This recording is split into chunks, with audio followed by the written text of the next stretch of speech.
గుజరాత్లోని Ahmedabad one day trip ఎలా plan చేసుకోవాలో క్లియర్గా రూట్ మ్యాప్ ఇవ్వబడింది. ఇది నా ఫ్రెండ్ రీసెంట్గా వెళ్ళివచ్చిన రూట్ మ్యాప్. మన వీక్షకులకి ఉపయోగపడుతుందేమోనని అప్లోడ్ చేస్తున్నాను. అడలాజ్ నీవావ్ గుజరాత్ రాష్ట్రం అహ్మదాబాద్ సమీపంలోని అడలాజ్ గ్రామం లో క్రీస్తు శకం 1499లో నిర్మాణం జరిగింది. నిర్మాణం చేసినది రాణి రుదబాయి రాజు వీర్ సింగ్ భారీ. అడలాజ్ నీవావ్ ఒక స్టెప్ వెల్ బావి అంటే నీటిని చేరుకునే విధమైన పురాతన నిర్మాణం ఉపయోగించబడేది. ఒక కథ ప్రకారం రాణి రుద్రబాయి భర్త వీర్ సింగ్ యుద్ధంలో మరణించాక ఆయన స్మారకార్థం ఈ బావిని పూర్తి చేసింది. తరువాత గుజరాత్ సుల్తాన్ దీన్ని పూర్తి చేశాడు. అందుకే దీని నిర్మాణంలో హిందూ మరియు ఇస్లామిక్ శైలుల కలయిక కనిపిస్తుంది. నిర్మాణ శైలి భూమిలోకి సుమారు 5 అంతస్తులు దిగుతుంది. రాతి స్తంభాలు, పూలు, దేవతలు, జామితి ఆకారాలతో చేసిన చెక్కిన అలంకరణలు ఉన్నాయి. గాలి ప్రసరణకు మరియు చల్లదనానికి అనుకూలంగా నిర్మించబడింది. ఇది భారతదేశంలోని అత్యంత అందమైన బావులలో ఒకటి. శ్రీ స్వామినారాయణ మందిరం, కలూపూర్, అహ్మదాబాద్. ఇది స్వామినారాయణ సంప్రదాయంలోని మొదటి ఆలయం. మొత్తం దేవాలయం బర్మా టీక్ వుడ్ ఉత్కృష్టమైన కలపతో నిర్మించబడింది.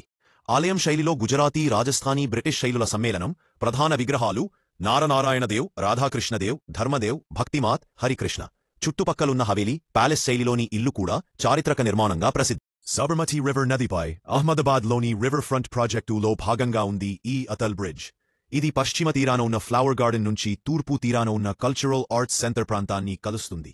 నిర్మాణం అండ్ డిజైన్ పొడవు సుమారు 300 మీటర్లు, వెడల్పు మధ్య భాగం సుమారు 14 మీటర్లు. స్టీల్ ట్రస్ నిర్మాణం. గైట్ ఫెస్టివల్ నుండి ప్రేరణ పొందిన డిజైన్. గాజు ఫ్లోర్ ప్యానెల్స్ ఉంచబడ్డాయి. వినోదగా ఉంటుంది.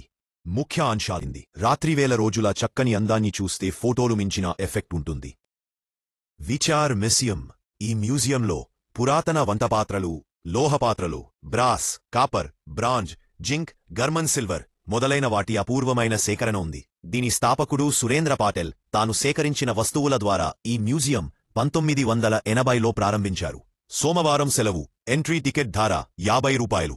మ్యూజియం సందర్శించిన తర్వాత సమీపంగా ఉన్న వాడిని రుచికరమైన పల్లెటూరి వాతావరణం కలిగిన విషల్లా హోటల్ భోజనం చేయవచ్చు. ఇది మంచి సంధ్యాయాత్రా స్థలం. ఫోటోగ్రఫీకి అవకాశం ఉంది. ఫోన్ లేదా కెమెరా వాడితే ప్రత్యేక ఫీజు ఉండొచ్చు. Please subscribe and support. Period.